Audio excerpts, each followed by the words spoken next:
bonjour à toutes et à tous et merci de m'avoir invité pour intervenir dans ce forum. J'ai été présenté, mais je voudrais aller un peu plus loin sur cette présentation. Je suis syndicaliste français et parler de l'économie positive n'est pas la même chose, n'est pas aussi aisé que l'on soit syndicaliste français ou syndicaliste d'un pays africain ou d'un autre pays. Je dis ça parce que ce que je vais dire, c'est les propos qu'il faut remettre dans le contexte de notre pays, mais aussi se dire que si dans notre pays nous avons plus de facilité, malgré les difficultés économiques et sociales, malgré l'accroissement de la pauvreté dans notre pays même, entre ceux qui gagnent le plus et les autres, nous avons, nous, des ressources plus fortes pour pouvoir répondre à ces questions-là et qu'il est plus aisé de le faire à la place où je suis que si j'étais originaire d'un autre pays. Je pense que c'est important parce que dans ce contexte mondial de crise économique, de crise sociale, de crise environnementale, il nous faut faire deux choses. D'une part, répondre à l'urgence sociale.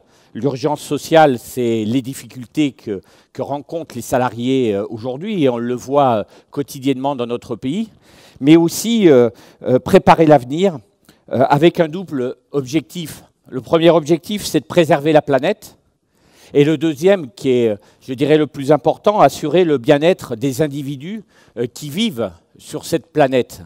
7 milliards d'habitants. 7 milliards d'habitants. 7 milliards d'habitants qui aspirent à vivre mieux pour une grande partie d'entre eux.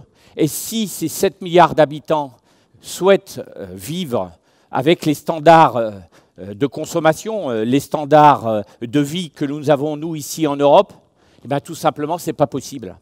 Ce n'est pas possible parce que la planète ne peut plus, selon ses ressources naturelles, se permettre que ces 7 milliards d'habitants, et il n'y a aucune raison qu'il n'y ait pas une légitimité à tout le monde de pouvoir vivre avec les mêmes standards que nous, que ces 7 milliards d'habitants puissent atteindre, dans nos modes de consommation aujourd'hui, le développement.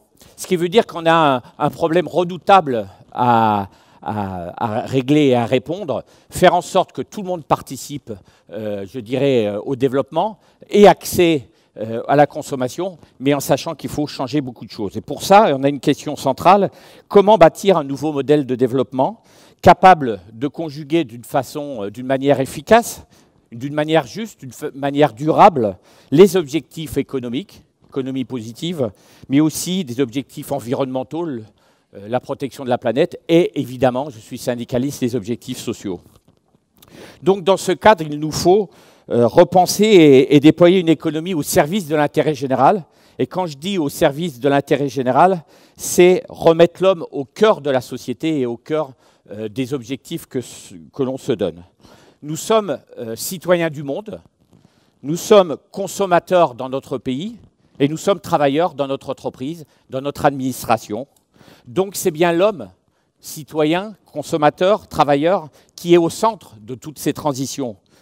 Transition économique, je l'ai dit, transition écologique, transition industrielle, professionnelle, sociale et parfois transition culturelle. C'est une tâche immense, mais c'est une tâche qui est incontournable. Et je crois, moi, parce que j'ai toujours la sensation, j'ai envie d'être positif, c'est une tâche qui doit nous remobiliser, qui doit redonner du sens, je dirais, à la construction d'une sorte de vivre ensemble, mais de vivre ensemble qui dépasse notre salle et qui va beaucoup plus loin au niveau de la société et au niveau du monde. Donc nous devons impérativement revoir à l'échelle de la planète nos modes de production, tout simplement, nos modes de répartition des richesses partout dans le monde. Il n'y a pas de redressement productif, c'est le terme utilisé aujourd'hui au niveau politique. Il n'y a pas de mutation industrielle et économique positive sans le long terme, hors d'un vrai développement durable.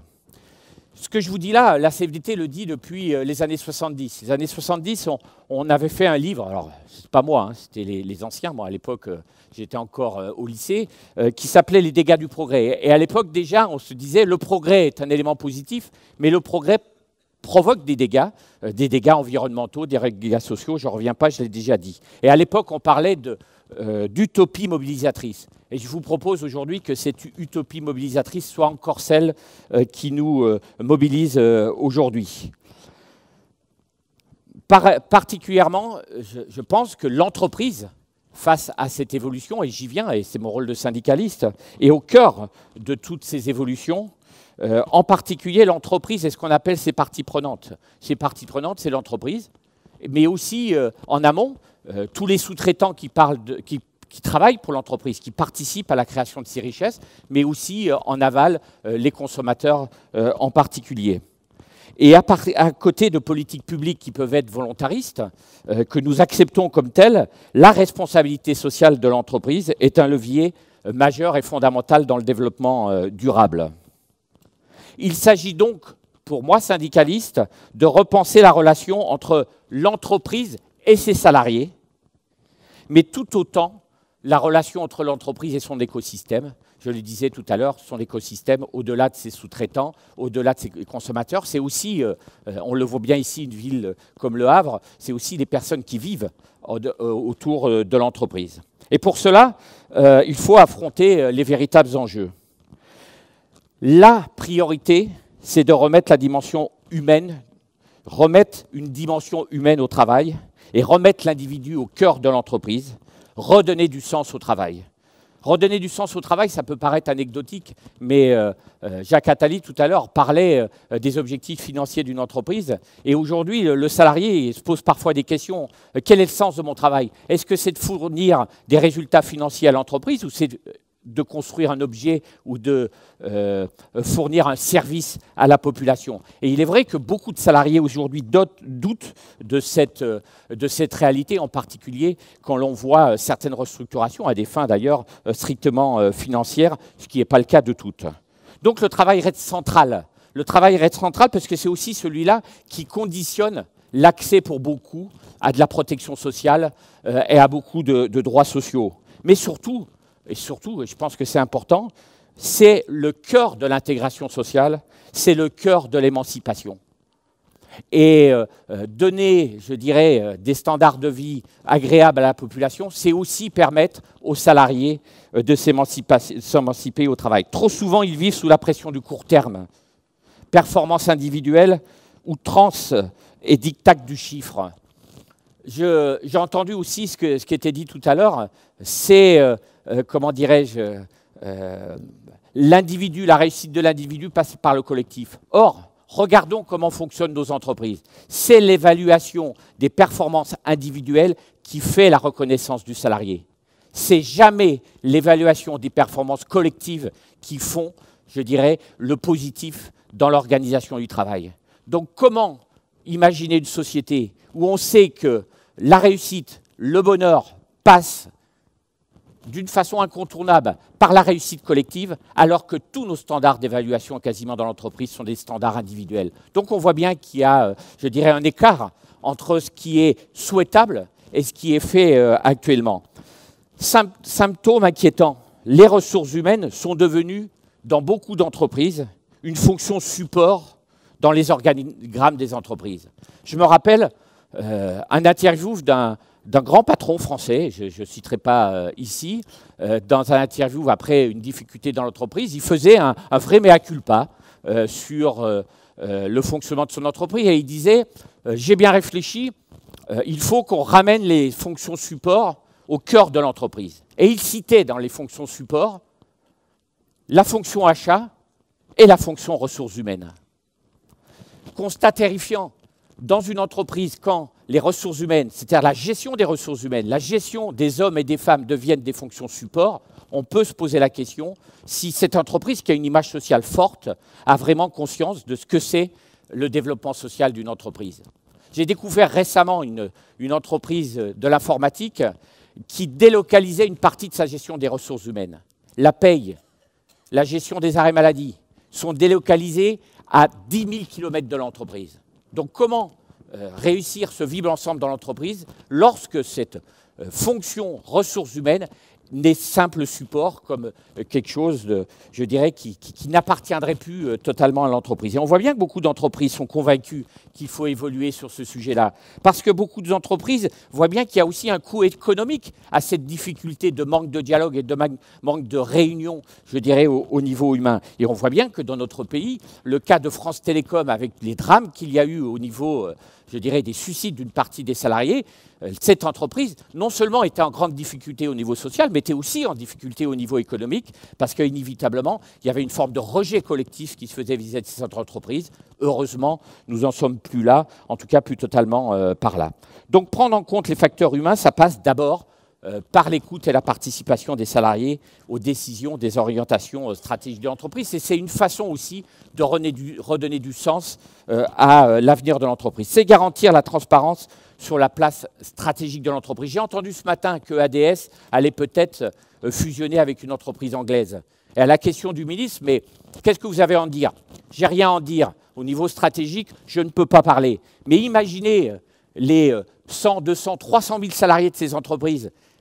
Leur entreprise va muter avec une autre. Mais quel est mon avenir? Quel est le sens de cette mutation? Quand est-ce qu'on m'en parlera? Eh bien non, je dirais, les objectifs stratégiques que je peux comprendre ne font pas partie du dialogue avec les représentants du personnel. Donc il s'agit aussi d'essayer de redonner cette démarche dans l'entreprise, maintenir, développer des emplois de qualité, accompagner, anticiper les transitions professionnelles. Et on voit bien avec les drames qu'on a actuellement dans notre pays, c'est que les transitions professionnelles et écologiques n'ont pas été anticipées. C'est aussi concilier les temps professionnels et les temps familiaux.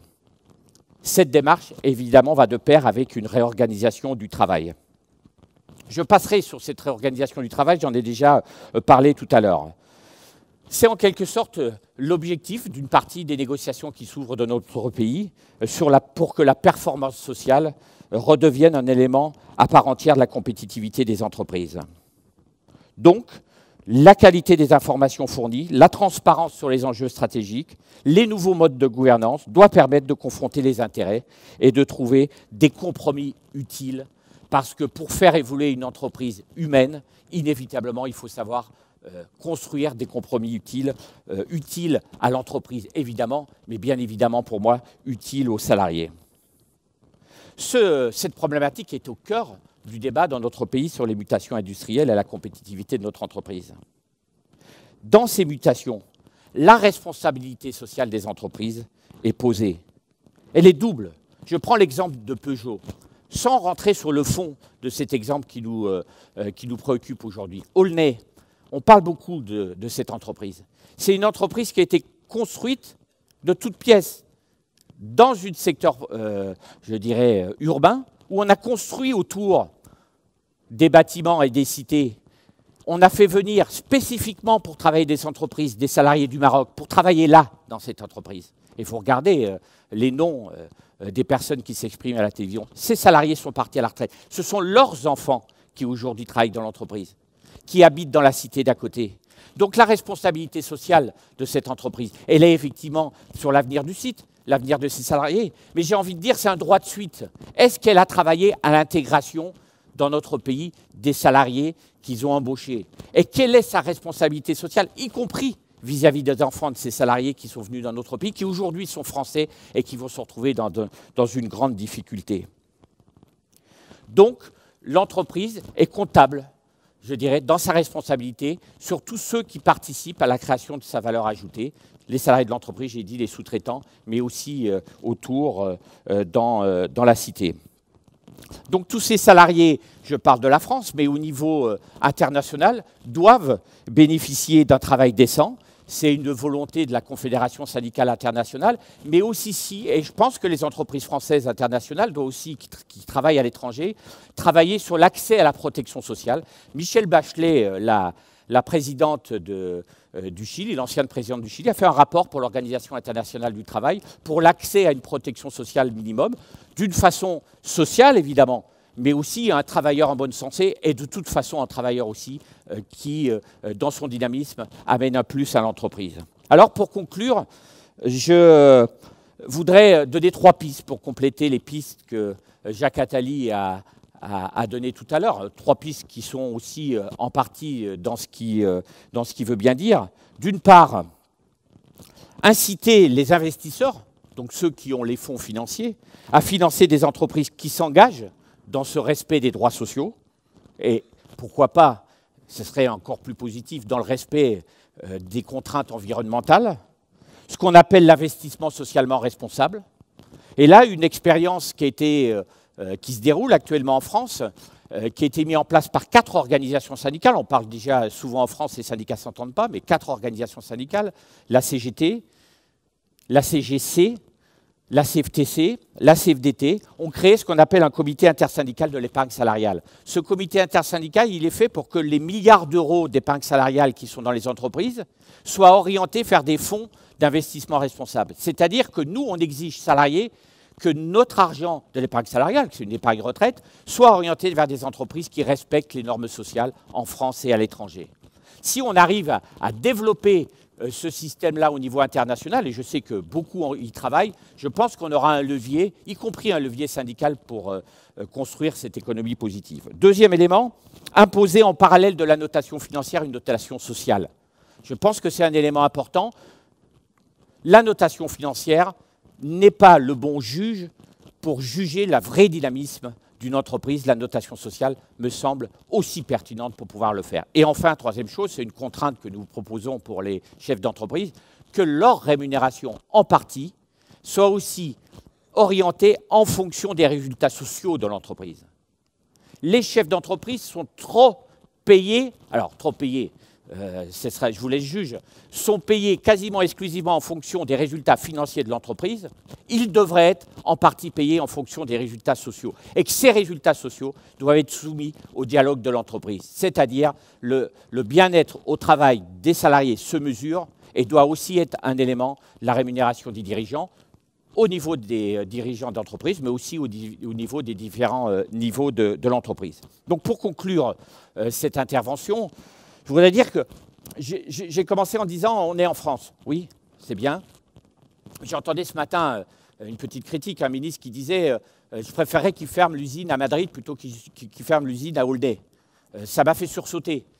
À l'époque de la mondialisation, à l'époque de l'Europe, on a un voisin qui a 23% de chômeurs, 50% des moins de 25 ans, ils ne sont pas à 500 chômeurs près pour sauver 500 chômeurs en France. C'est insupportable.